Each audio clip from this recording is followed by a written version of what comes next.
Hello students, आइए बच्चों, आज हम आपको इस वीडियो में संत कबीरदास जी की जीवन परिचय को बताएंगे। जीवन परिचय और इनका साहित्यिक विशेषताएं, प्रमुख रचनाएं और भाषा शैली के बारे में भी हम बताएंगे। तो चलिए बच्चों, हम आपको सिखाते हैं, क्योंकि ये आप सभी बच्चों के लिए बहुत ही इम्पॉर्टेंट टॉपिक है। संत कबीरदास जी का जन्म सन 1440 में उत्तर प्रदेश के वाराणसी में हुआ था। कहीं कहीं इनका जन्म लगभग 1398 ईस्वी को भी माना गया है। बच्चों, हम यहाँ पर 2 डेट लिखे हैं, इसलिए कि किसी किसी बुक में ये सन 1440 ईस्वी लिखा हुआ है और किसी किसी बुक में मुझे मिला है 1398। ठीक है, तो ये लगभग माना गया है।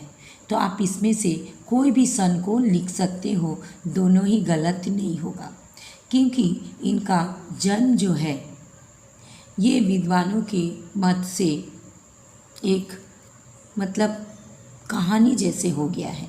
आगे हम पढ़ते हैं तो आपको पता चलेगा।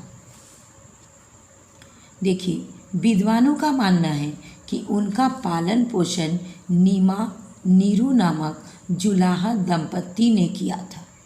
ये विद्वानों का मानना है कि इनका अपना माता पिता नीमा और नीरू नहीं था, क्योंकि इनका जन्म इन्होंने नहीं दिया था। ये पालन पोषण किए थे। एक जुलाहा परिवार को इनको गिरा हुआ मिला था, जिनका पालन पोषण ये दंपत्ति ने किया, इसीलिए इनका माता पिता कह दिया गया है। असल में आगे और देखिए, कुछ विद्वानों का ये भी मत है कि कबीर जी किसी विधवा ब्राह्मणी के पुत्र थे, जिसने लोक लाज के भय से जन्म देते ही इन्हें त्याग दिया था। नीरू एवं नीमा को ये कहीं पड़े हुए मिले और इन्होंने इनका पालन पोषण किया।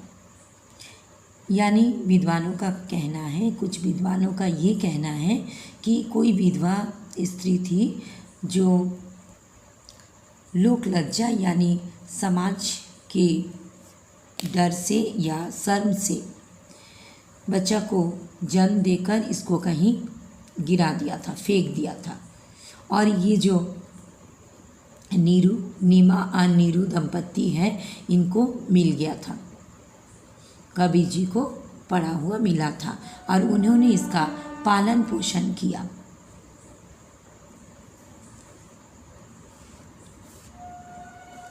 इसलिए इनका जन्म को भी सटीक किसी को पता नहीं है।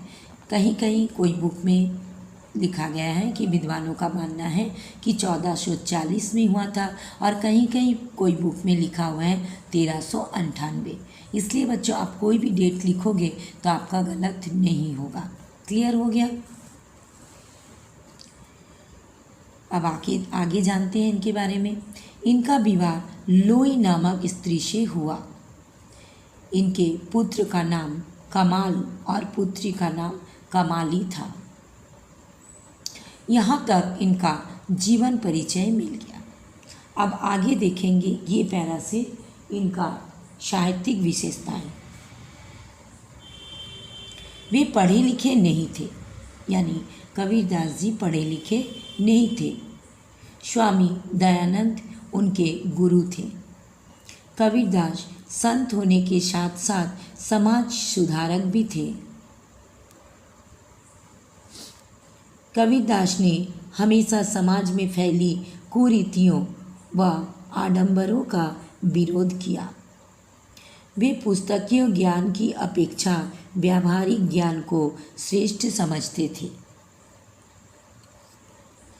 प्रेम के क्षेत्र में जाति पाति, ऊंच नीच, धनी निर्धन का भेदभाव यानी बच्चों कबीरदास जी कभी भी कोई भी जात पात ऊंच नीच का भेदभाव नहीं मानते थे।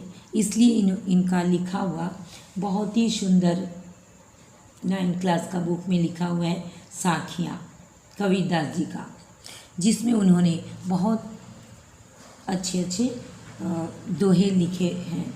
एक उनका प्रसिद्ध दुआ है, हिंदू मुआ राम कही मुसलमान खुदाई, कहे कबीर सो जीता जो दोहू के निकटी ना जाए।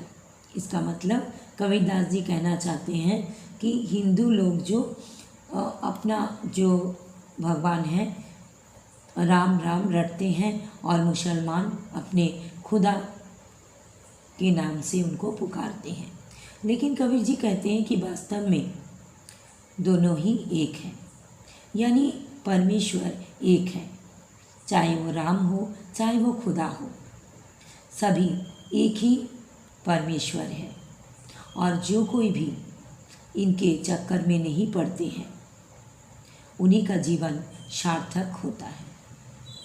उनका लिखा हुआ बहुत ही सुंदर सुंदर दोहे उन्होंने लिखे हैं, जिनके लिए वे बहुत प्रसिद्ध हो गए। लगभग सन 1518 में मगहर में उनकी मृत्यु हुई। उनका मृत्यु का जो सन है, ईयर है, वो सभी किताब में एक ही लिखा हुआ है 1518, लेकिन जन्म का 2 डेट हमको मिला है, एक 1440 और एक 1398। ठीक है, अब देखते हैं इनका प्रमुख रचनाएं। बीजक, कबीर ग्रंथावली, कबीर वचनावली, साखी, सबद एवं रमेन, ये बहुत ही उनका प्रसिद्ध रचनाएं हैं। भाषा साधुकड़ी, पंचमेल और खिचड़ी भाषा। खिचड़ी भाषा का मतलब होता है बहुत सारी भाषा एक साथ मिलाकर लिखना। ठीक है, और लास्ट में इसका शैली खंडनात्मक, उपदेशात्मक एवं अनुभूति व्यंजक।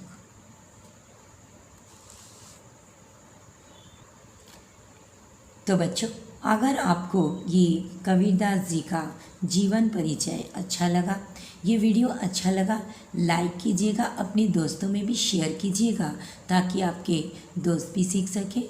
और बच्चों, अगर आप पहली बार मेरा चैनल को देख रहे हो तो प्लीज़ प्लीज़ प्लीज़ सब्सक्राइब कर दीजिएगा। फिर मिलेंगे नेक्स्ट वीडियो में।